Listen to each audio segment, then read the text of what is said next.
genetically modified food, aspartame, Agent Orange, polychlorinated biphenyls, FDA, revolving door policies. What do all these have in common? Monsanto. GM foods are crops that are mutated on a genetic level to be more resistant to weed killers, drought, and even produce their own pesticides. With 90% of corn and soy being genetically modified, the only research saying it's safe for consumption was funded by, you guessed it, these guys. While third-party research has linked these foods to cancer and organ failure, the Center for Food Safety is fighting in our corner by keeping GM rice and wheat off of our dinner table.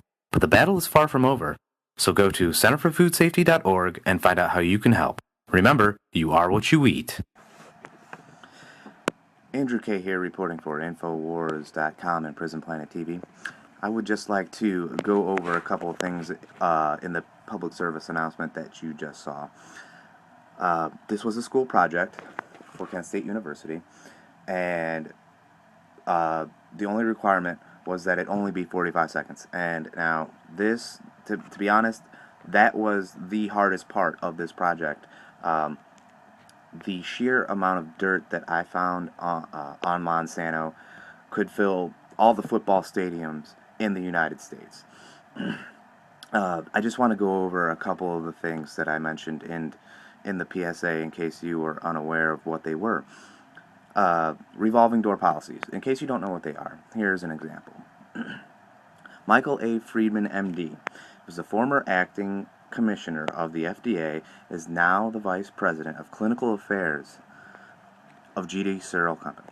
Now, G.D. Searle is the pharmaceutical arm of Monsanto. So, as you can see by that, they have their fingers in many pies, and many of our pies, and they're not home-cooked pies, they're genetically modified pies. Here's another one, and it's a big one. We have Linda J. Fisher, was a former former EPA assistant administrator of pollution prevention, pesticides, and toxic substances, is now the vice president of Monsanto. Now that is huge, huge, huge.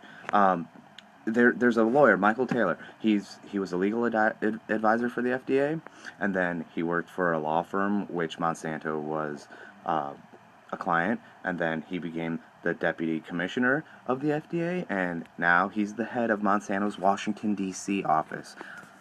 So, I mean, can you really trust the FDA to say, oh, this stuff is safe for you to eat? No, you can't.